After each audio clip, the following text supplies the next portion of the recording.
किसी गांव में एक गरीब लड़का रहता था। वह बार बार सोचता था कि कहीं से थोड़ी सी पूंजी मिल जाती तो मैं दुकान कर लेता, लेकिन गरीब लड़का को पूंजी कौन देगा। एक दिन उस लड़के ने अपनी माँ से कहा कि माँ, मुझे कहीं से पूंजी दिला दो, मैं दुकान करना चाहता हूँ। माँ ने कहा, बेटा, हम गरीब को पूंजी कौन देगा, और ऐसे तो आसपास में कोई देने वाला है नहीं। अगर देगा तो एकमात्र सेठ जी, जो यहाँ से बहुत दूर में है, पता नहीं देगा या नहीं देगा।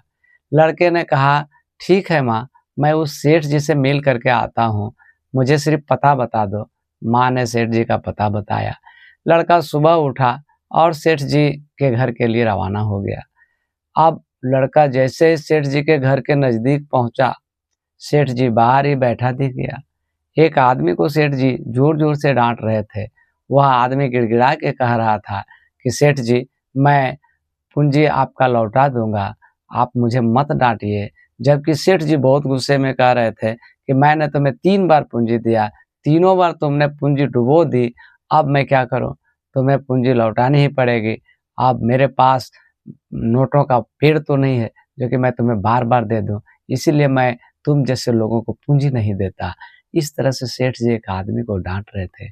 लड़के ने दूर से ही सुना और डर गया। लगा कि पता नहीं सेठ जी मुझे पूंजी देंगे या नहीं देंगे। फिर भी लड़का हिम्मत करके नजदीक पहुंचा। उस समय सेठ जी के नौकर झाड़ू लगा रहे थे। एक मोटा सा चूहा मर गया था। झाड़ू से उस चूहे को भी बाहर निकाल रहा था।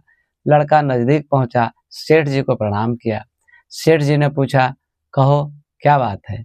लड़के ने बड़ी हिम्मत जुटाई और कहा कि सेठ जी, मुझे कुछ पूंजी चाहिए। सेठ तो गुस्से में था। उसने नीचे से ऊपर तक देखा और कहा, कितना पूंजी चाहिए। लड़का कुछ नहीं कह सका। लड़के ने मात्र यही कहा कि जो आपके नौकर चूहा को बाहर निकाल रहे हैं, मुझे यही चूहा दे दीजिए। सेठ जी ने कहा, हो जाएगा। लड़के ने कहा, हाँ, हो जाएगा। और सेठ ने कहा, ठीक है, ले जाओ। अब लड़के ने उस चूहे को उठा लिया, अपनी गमछी में समेट लिया उसे और चलने लगा। तो सेठ जी को भी मजाक सूझा। उसने लड़के को बुलाया। लड़का वापस लौटा। सेठ जी ने कहा कि पूंजी तो ले जा रहे हो, लेकिन लौटाओगे कब। लड़का सकपका गया, क्या कहे नहीं कहे। फिर भी कहा कि सेठ जी, जब पूंजी बढ़ जाएगी तो मैं लौटा दूंगा। सेठ ने कहा, ठीक है। लड़का चला गया। सेठ मन ही मन सोचने लगा कि ये मरा हुआ चूहा ऐसे फेंकना था मुझे, फिर भी लड़के ने कहा कि लौटा दूंगा। खैर, अब लड़के ने क्या किया, मरे हुए चूहे को लेकर के घर लौटने लगा। रास्ते में कुछ लोगों ने पूछा, क्या है। उसने कहा कि मेरे पास एक मरा हुआ चूहा है। कुछ लोगों ने देखना भी चाहा। लड़के ने दिखाया। कुछ ने पूछा कि बेचते हो क्या। लड़के ने कहा कि हाँ, बेचता हूँ। तो एक आदमी के घर में एक मोटी सी बिल्ली थी, जो बहुत दिन से भूखी थी, भरपेट भोजन नहीं मिल पाया था। उसने कहा, क्या दाम लेंगे। लड़के ने सकपकाते हुए कहा, जी, 5 रुपये। उस आदमी ने कहा, ठीक है, चूहा यहीं रख दो और ये तुम 5 रुपये लो। चूहा रख दिया। बदले में उसे 5 रुपये मिल गए। अब लड़का सोचने लगा कि चलिए, 5 रुपये तो पूंजी हो गई मेरे पास, अब मैं क्या करूं। वहां से वह चला और उन्होंने एक दुकान से 5 रुपये की जौ खरीद ली। जौ, और घर आ गए। उस जौ को बहुत प्रेम से उन्होंने भूना, उसको पीसा और जौ से सत्तू तैयार कर लिया। जौ की सत्तू बहुत स्वादिष्ट होते हैं। और कुछ नमक तैयार किया और कुछ मसाले तैयार किया, और एक ऐसे राह में जा कर के सत्तू लेकर के, पानी लेकर के बैठ गए, जिस रास्ते से कई मजदूर काम करने के लिए जाते थे। छायादार पेड़ था, उस पेड़ के नीचे मजदूर रुकते थे, बैठते थे। अब वह लड़का भी उसी पेड़ के पास बैठ गया। जो कोई भी जाते उन्हें प्रणाम करता, कहता कि भैया आइए, बैठिए, लीजिए पानी पीजिए, और मटके से ठंडा पानी देता। आदमी पानी पीता। कुछ आदमी ने कहा कि सिर्फ पानी पिलाते हो कि कुछ रखते भी हो। उसने कहा कि जी, सत्तू की शरबत मैं पिला सकता हूँ, वह भी जौ की सत्तू। फिर कहा, ठीक है, पिलाओ। अब कुछ लोगों ने सत्तू की शरबत पी लिए, बदले में पैसे दिए। दिन भर में उसकी सारी सत्तू की शरबत बिक गई और लड़के ने गिना तो तकरीबन 20 रुपये उसके पास हो गए। लड़का बहुत खुश हुआ कि 5 रुपये से मेरे पास 20 रुपये हो गए। उन्होंने 20 रुपये के पुनः जौ और नमक खरीद लाए और बड़ी मेहनत से फिर उन्होंने घर में पूरी तैयारी करके और शरबत मतलब जौ की सत्तू, नमक, मिर्च, ठंडा पानी लेकर के पेड़ के पास बैठ गए। अब दूसरे दिन और भी ग्राहक आ गए, क्योंकि जिन लोगों ने पानी पिया था, शरबत पिए थे, वे लोग तो आए ही। उन्होंने दूसरों को भी कहा कि बहुत अच्छी सेवा है और 20 रुपये की शरबत भी बिक गई। अब लड़के के पास लगभग 100 रुपये हो गए। अब लड़के ने 100 रुपये भी पूंजी में लगा दिए। इस तरह से लोग धीरे धीरे कहने लगे कि सिर्फ शरबत ही क्यों रखते हो, सत्तू ही क्यों रखते हो, और भी कुछ रखो। और जैसे जैसे लोगों ने कहा उस तरह के सामान की व्यवस्था लड़कों ने की और धीरे धीरे उसकी दुकान जम गई। लड़के ने एक ठेला बना लिया। अब ठेला में बहुत तरह के सामान, सत्तू के अलावे खाने के कई सामान और ठंडा पानी ले करके पेड़ के पास जाते और अब बंधा बंधाया ग्राहक तो उसके पास हो गया और भी लोग भी रुक करके और उनके ठेला पर शरबत पीने लगे, खाने लगे, सामान लेने लगे और इस तरह से लड़के ने धीरे धीरे अपने घर में ही एक दुकान कर ली।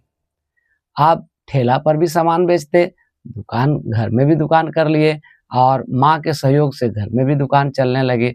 और कुछ महीनों बाद लड़के ने ठेला पर सामान बेचना छोड़ दिया, क्योंकि उसकी दुकान इतनी बड़ी हो गई कि लोग उसके दुकान पर दूर दूर से आने लगे, क्योंकि ईमानदारी के साथ दुकानदारी करते थे। कहा जाता है कि ईमानदारी और दुकानदारी दोनों निभाना बहुत बड़ी बात है, लेकिन लड़के ने ईमानदारी से दुकानदारी निभाई और ग्राहकों की भीड़ लगने लगी और उसके पास कुछ ही साल में ट्रक से माल आने लगे और जाने माने दुकानदार कहलाने लगे, सेठ कहलाने लगे। कई वर्ष बीत गए। लड़के ने दुकानदारी से जमीन खरीद ली, अच्छा घर बना लिया, अच्छी दुकान हो गई, कुल मिलाकर के एक सेठ के तरह हो गए। एक दिन लड़का सोया सोया कुछ सोच रहा था कि मैंने शुरुआत कैसे की, तो उन्हें याद पड़ा कि कुछ भी नहीं था। माँ के कहने पर सेठ जी के यहाँ गया था। सेठ जी के तेवर को देख करके पैसा मांगने की हिम्मत नहीं हुई थी और तब मरा हुआ चूहा मैंने मांगा था और उसी चूहे से आज मैं इतना कुछ कर लिया हूँ। फिर उसे लगा कि अरे यार, चूहा तो मैंने लाया लेकिन सेठ जी को तो मैंने लौटाया नहीं, ये तो बेईमानी हो गई। और फिर क्या था, उन्होंने सेठ जी के लिए एक सोने का चूहा बनवाया और सेठ जी के घर पहुंच गया कुछ दिनों में। सेठ जी को जाके प्रणाम किया। तब तक लड़के का नाम इतना हो चुका था कि सेठ जी भी नाम से परिचित था। जैसे अपना नाम बताया, सेठ जी ने आओ भगत किया, बैठने को कहा, हालचाल पूछा, बिजनेस के बारे में पूछा, फिर पूछा कि बताइए आपका आना कैसे हुआ। लड़के ने कहा कि सेठ जी, आज जो कुछ भी मैं हूँ आपने पूंजी दी उसी के बल पर हूँ। सेठ जी को लगा कि मैंने तो इसे कोई पूंजी नहीं दी है। सेठ जी ने सवालिया निगाह से देखा तो लड़के ने कहा कि जी आपने ही पूंजी दी है। सेठ जी ने कहा क्या? लड़के ने कहा कि आपके यहाँ से मैंने एक मरा हुआ चूहा लिया था और उसी चूहे से आज तक मैं यहाँ तक पहुँचा हूँ। सेठ जी ने भी मजाक से कह दिया कि तो क्या कर रहे हो, मेरा चूहा मुझे लौटा रहे हो?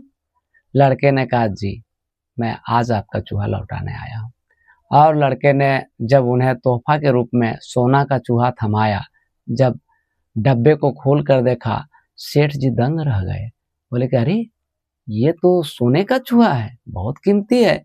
लड़के ने कहा सेठ जी ये कुछ भी नहीं है, मैं चाहूँ तो ऐसे 50 चूहे बना सकता हूँ और ये चूहा आपके लिए है, आप इसको रखिए। आपने मुझे जो चूहा दिया था उसी चूहे को मैं लौटा रहा हूँ। सेठ जी धन्य हो गए।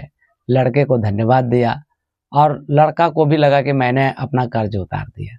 जो भी मुझे पूँजी मिली थी और मैं आगे बढ़ा, मैंने इसे उतार दिया। सेठ जी को मन ही मन लगा कि हर गरीब जो है वो बेईमान नहीं होता है और सबके साथ तरीके से मुझे बात करनी चाहिए। शायद मैंने इसे उस दिन कुछ उल्टा-सीधा कह दिया हो। सेठ जी ने क्षमा माँगी, तो लड़के ने भी बदले में हाथ जोड़ लिया और कहा कि सेठ जी, आप महान हैं। आपने कई लोगों को उबारने का प्रयास किया है और मुझे भी आपने ही उबारा है। तो ये कहानी आपको कैसी लगी? इस तरह के दर्जनों कहानियाँ मेरे पास है। अगर कहानी आपको अच्छी लगी हो तो आप शेयर भी करेंगे और आप कमेंट में मुझे बताएँगे ताकि मैं अगली कहानी आपके साथ साझा कर सकूँ। इसी आशा और उम्मीद के साथ आप सबको धन्यवाद। आप सबको नमस्ते।